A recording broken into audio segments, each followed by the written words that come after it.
Hello,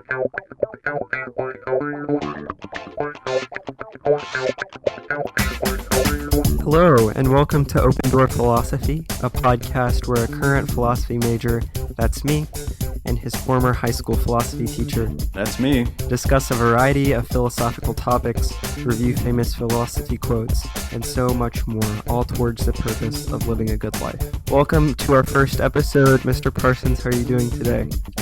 I'm doing well, Andrew. Thank you. Everything is good in my world. Everyone I know is healthy, and at school we just started the second semester, and so that time of the year there's kind of one foot in the current year and 1 foot in the next year, planning for next year. So wrapping things up and at the same time focusing on the future, but all is well, and it's a busy time. How are you?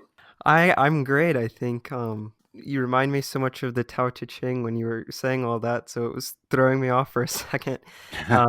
But I'm doing great. No complaints or anything. I'm about to start school up, and I guess it's 2 weeks. They extended our move-in Okay. time a little bit, but Okay. no complaints. Excellent.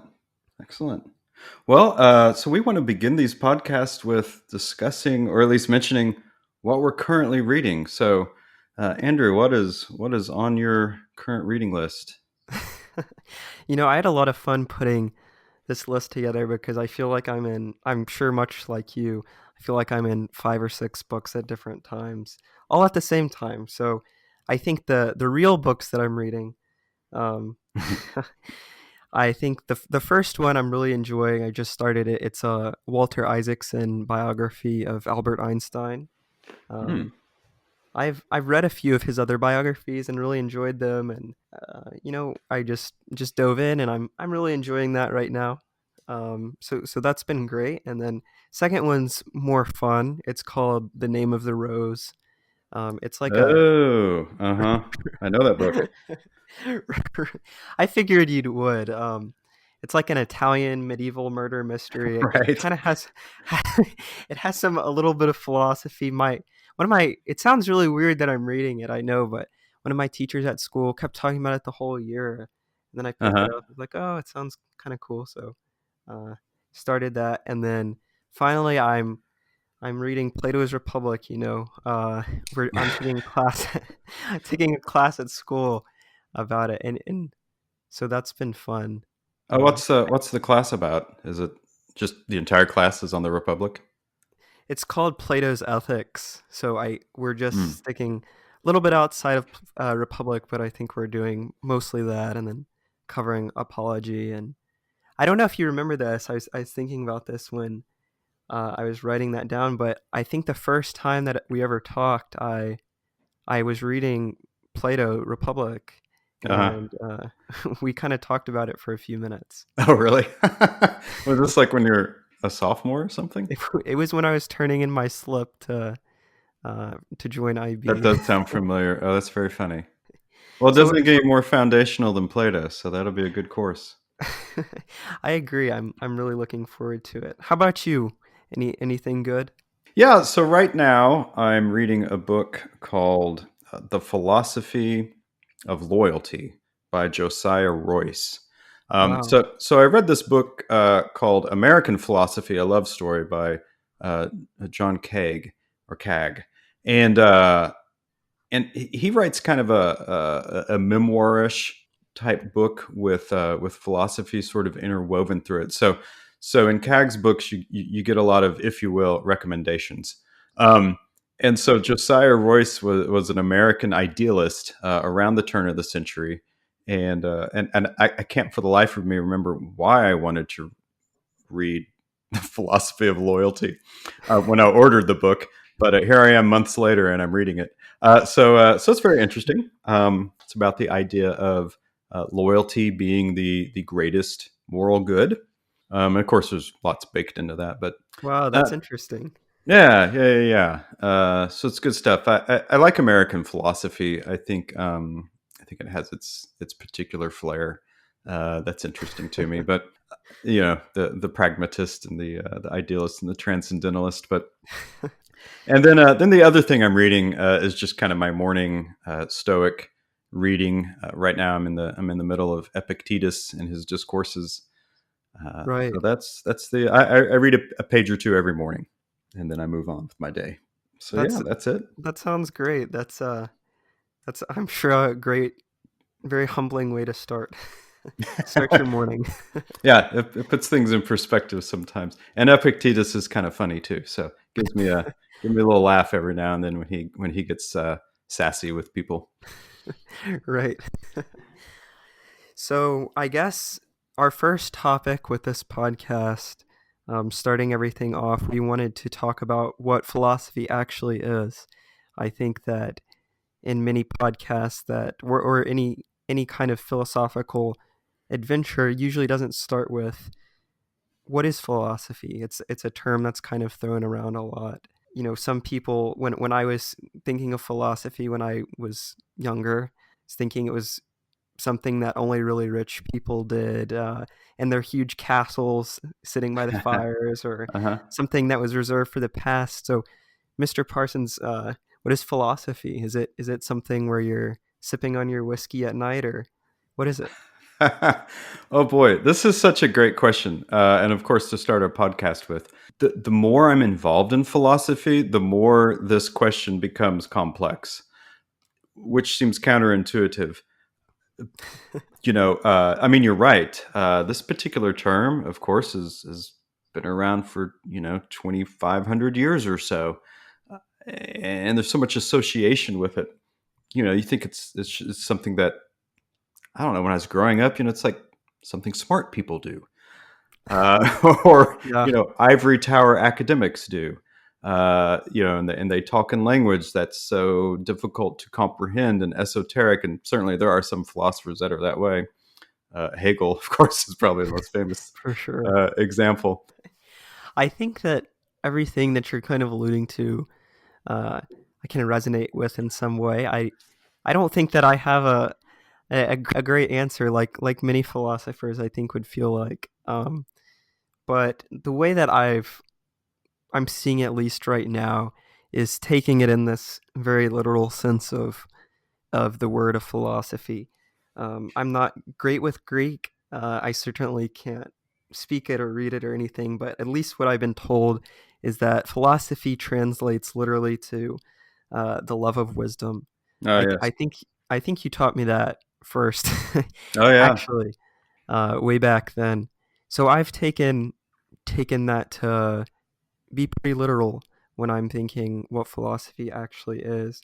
My approach to philosophy goes down that kind of route, but I think most simplest, I think philosophy is giving us these tools to examine our lives, Mm. to fall in love with this wisdom that's actually practical. I think philosophy can be used as a kind of toolkit to examine ourselves and the world around us by falling in love with wisdom. Right. Yeah.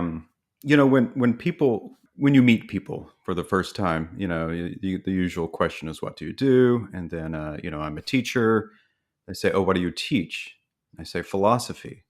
Like, oh, well, what is that class about? It's a really hard question to answer because it is so many things. I think you are right. As far as Greek goes, I certainly will not pretend that I know Greek, but I know enough to be dangerous. And I mean, you crack open any world history book or philosophy book, and yes, it's going to tell you that philosophy translates to love of wisdom, and that comes from philios, which is one of the Greek words for love, and then Sophia is the Greek word for wisdom. So I mean, yes, like literally translated, the love of wisdom.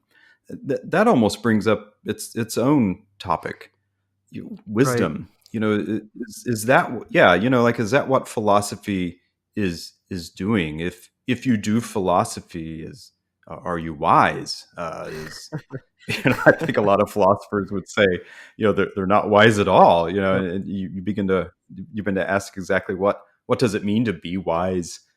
Can one be wise? How do you know wisdom when you see Right. it? Right. You know?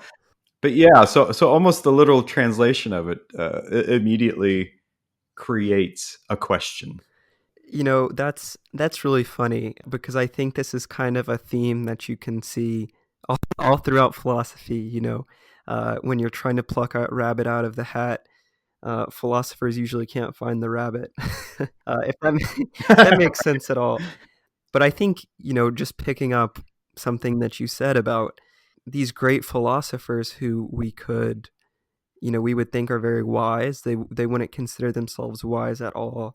I think that's just something interesting to kind of note. Something that's been interesting, and as I've been reading this Einstein biography too, something that I've Mm-hmm. noticed is, philosophy isn't just dealing with, at least in my opinion, isn't just dealing with ethics, epistemology, learning about what is knowledge, or aesthetics, or logic.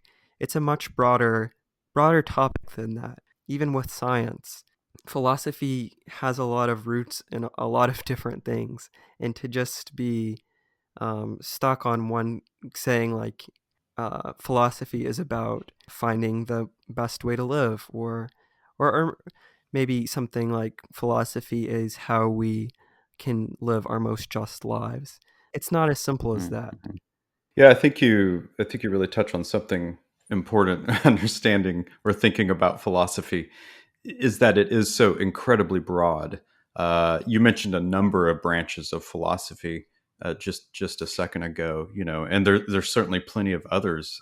Philosophy of science, which you alluded to. Philosophy of religion is an entire field. Right. You mentioned aesthetics. Yeah, it's so incredibly broad. I have heard it referred to as the first subject Mm, because so many disciplines have, if you will, emerged from philosophy throughout the centuries, like the right. sciences, certainly things, psychology, history, physics. There's mathematics, of course. So many of those disciplines have come out of philosophy and almost in a way graduated from philosophy, where these big questions were first asked, but yet philosophy is still involved in all of those disciplines. So I kind of like that definition of philosophy, not necessarily as a definition, but an explanation of philosophy as being the first discipline. That it's a very large umbrella, right? I think that's a great way to put it, and something that you've kind of got me thinking about with that is maybe philosophy is something that you can't put your foot on. I'm using a lot of feet analogies. You, maybe That's all right. That's good. you can't put your hand on it or your foot on it, but you can recognize it when you see it. Yeah, and something else you said made me think of the idea of like what's the end goal, if you will, of philosophy.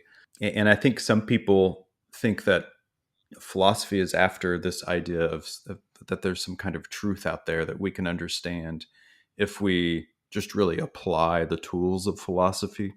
Truth with a capital T. From my perspective, and the journey I've been on the last couple of years with philosophy, it seems that truth with a capital T is very difficult to come by, and almost that the work of philosophy, rather than being about the quest for truth, is being about the quest. That's a great way of looking at it. I don't think I've even realized that, but as you're saying it, I think it's very true. I think that that's what it seems like, not just for us. That's how it's kind of looked for so-called philosophers throughout the ages.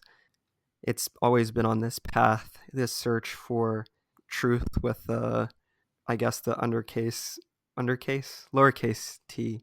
Lowercase t. Uh-huh. Um, and people have been trying to find it, and there's this one really great passage, I think in the Credo, written by Plato about Socrates' death.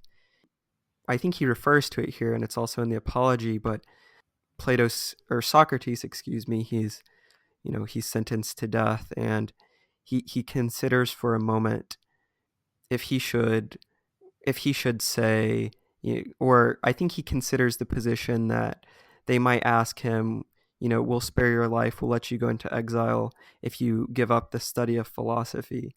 Mhm. Socrates famously says, I'd rather die than than give up this path and give up this search.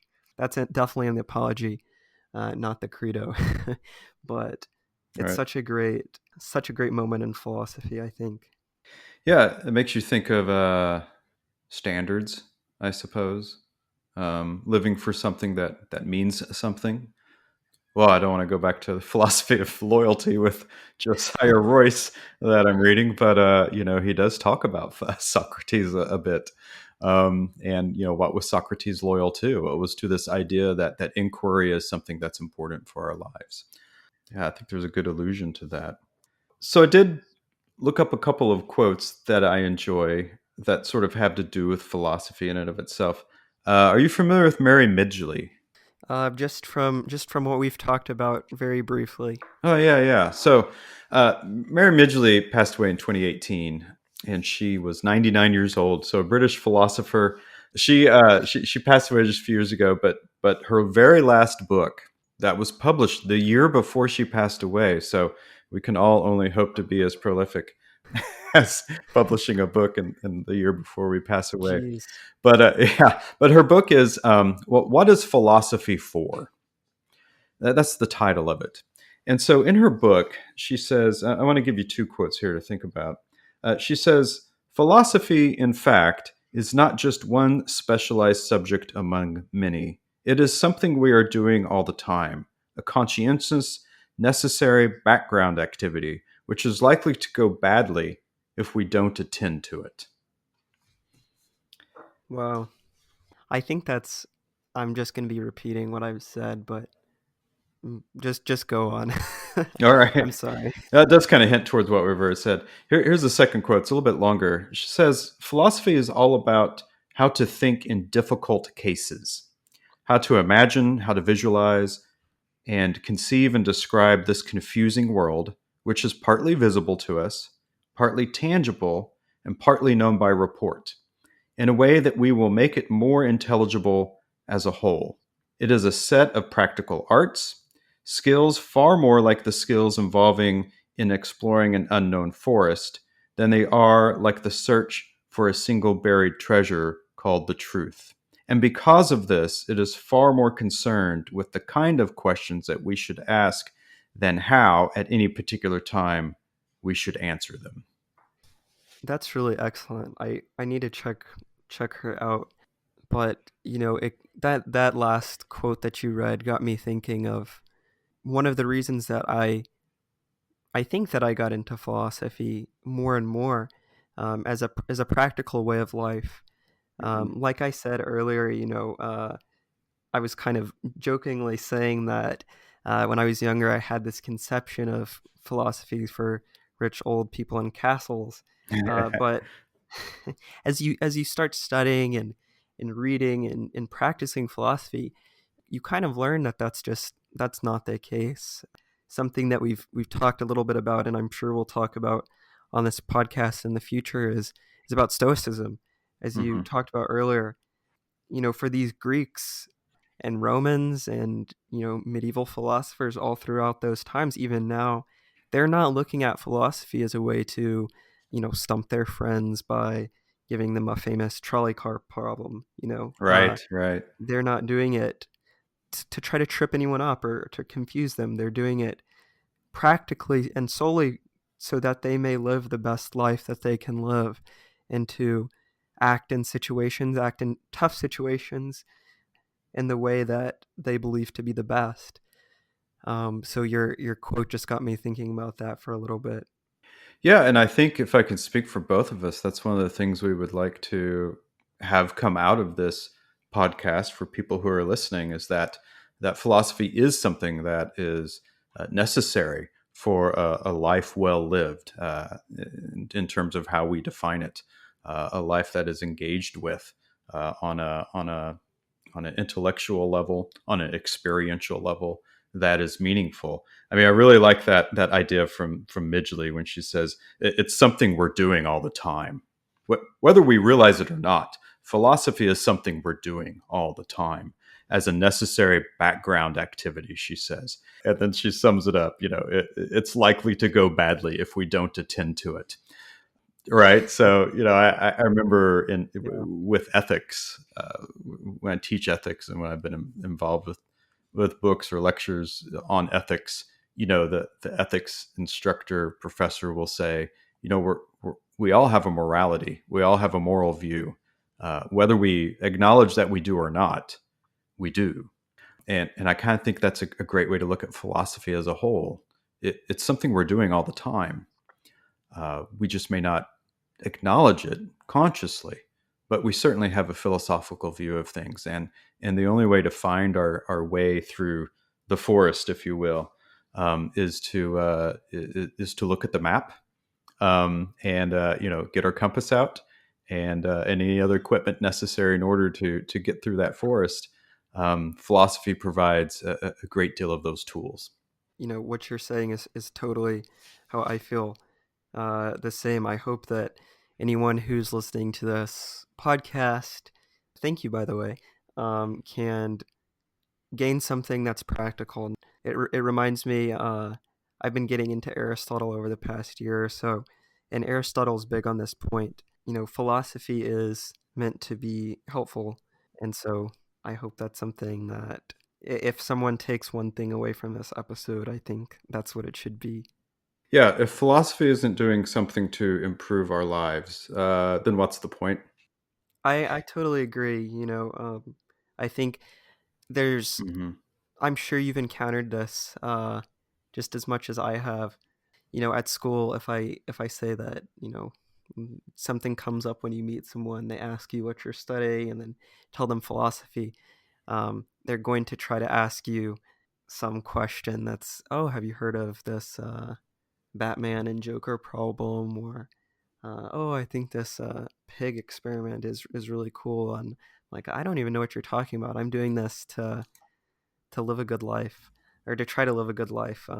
Those other things are interesting and cool, but I don't really care what the Joker does, or these armchair experiments. They're meant to help us live better lives.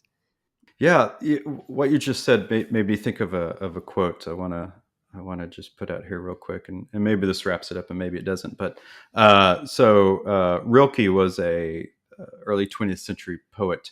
He has a very famous quote in a collection of his letters called "Letters to a Young Poet." He was writing to this young poet. Rilke was an established poet at this point, and he had letter correspondence with another, and the poet, who's a teenager, just has all these tremendous questions about life and about living, and we know, through the ages of, I don't know, 15 to 25. Not that the questions end at 25, ladies and gentlemen, but but it is a period where we are breaking away from what was, and moving into a new reality of being more independent people. And along with that comes a great deal of questions. And so, as an encouragement, Rilke wrote this in his letter to this young poet. He says, "Be patient towards all that is unsolved in your heart, and try to love the questions themselves. Like locked rooms and like books that are now written in a very foreign language, do not now seek the answers, which cannot be given to you because you would not be able to live them. And that is the point, to live everything. Live the questions now. And perhaps you will then gradually, without noticing it, live along some distant day into the answer." And I think, boy, that really, for me, I've got goosebumps right now. I love that quote. That for me just exemplifies what philosophy is about. Students always criticize and say, "What's the point of talking about these questions? They haven't been solved in 2,500 years. Why do you think we're going to solve it here in the next 45 minutes in class?" And right, uh, I think I right, was one of sure, those sure, kids. sure. And I'm one of those kids. I just happen to be older. And the question is not necessarily, can we find this answer? It's cliched, but it's the journey, right? It's the journey in trying to seek that answer. That the experience of it is what brings you to the answer. Um, And the answer is likely not what you thought it might be. But anyway, I don't know if that answers what is philosophy, but there's my stab at it. It is the study of big questions, inexhaustible, intriguing questions that for some reason continue to be a part of our experience as human beings, and generation after generation, we still think about them. And it's something that throughout this podcast we'll change our idea. I don't know. While we grow and learn and continue on this journey, uh, this question will keep reappearing, I'm sure. Yeah, no doubt that this will not be the last time we probably consider something of this nature. Yeah, so I guess that can take us to the next segment of our show, which is rating philosophy quotes.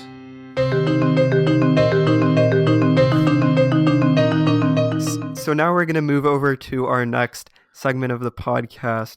We are currently we're working on a better title right now, but I guess temporarily it's called the Philosophy Quote Corner, where we The quote corner, where yes. we rate philosophy quotes.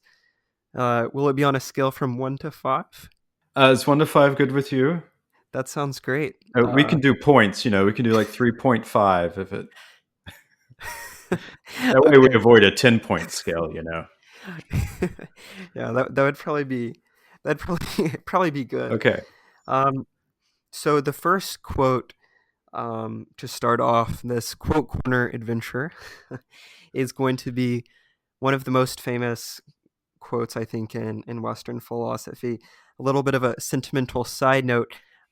Every day that I think every day that I was in your classroom for the 2 years that I was there, I saw this quote on the wall every single time I was there and looked at it and read it over. Um, but this quote is from Plato or Socrates. It is, "The unexamined life is not worth living." It's, I think, similarly in his defense speech in Plato's Apology, written in 399 or something. Yeah, so you've picked a classic here. I was thinking about this earlier today. I'm like, this is probably in the top 5 of like well-known philosophy quotes. Like it's right up there with "I think, therefore I am." Um, Right. but just because Socrates said it, and just because it's so well known, doesn't mean we should not apply some critical evaluation to it. So I so agree. how does this quote strike you, Andrew? I think that Plato is pretty revolutionary in a lot of ways, or Socrates. And every time, when we first picked this quote earlier, I kept thinking about it, and I kept thinking about Plato's whole thing with reason and human nature.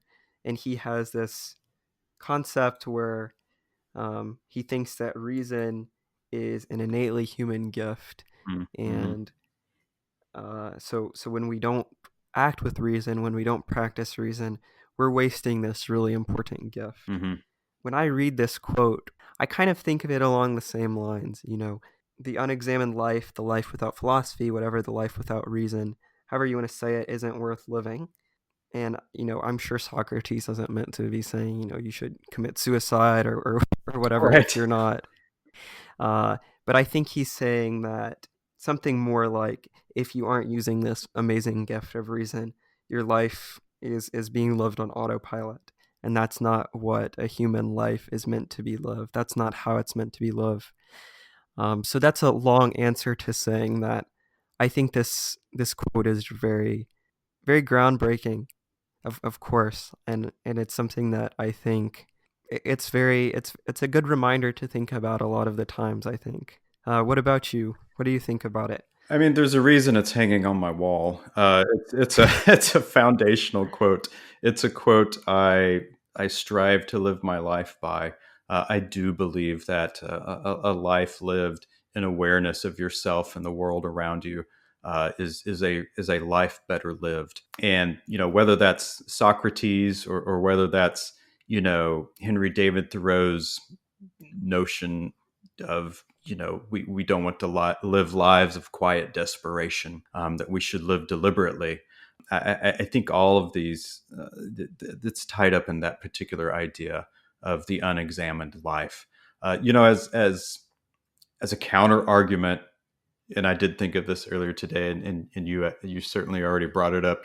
I don't think Socrates is saying, if you're not living an examined life, then you may as well end it.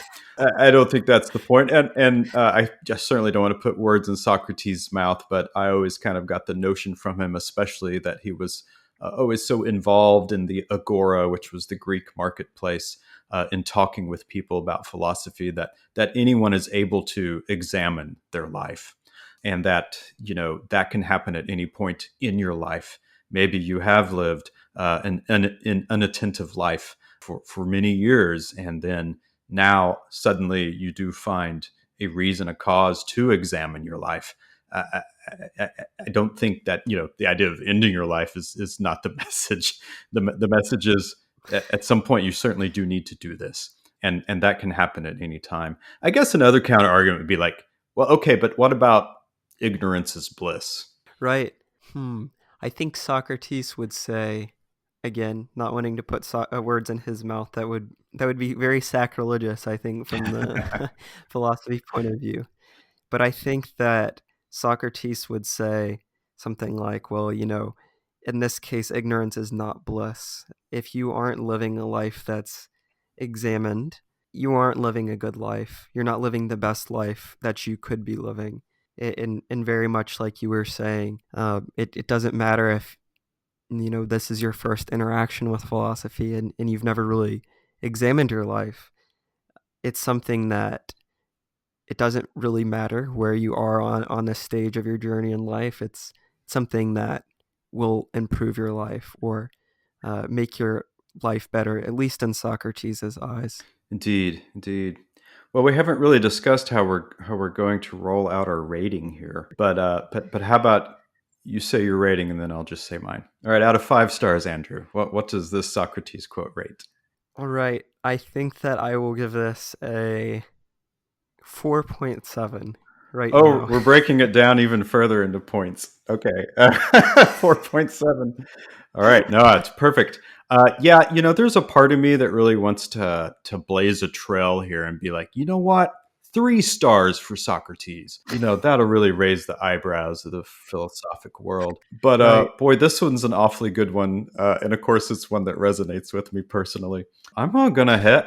Boy, I hate to do it on the first one out of the gate, but I'm gonna give this one 5 stars. Wow. Oh no. I don't.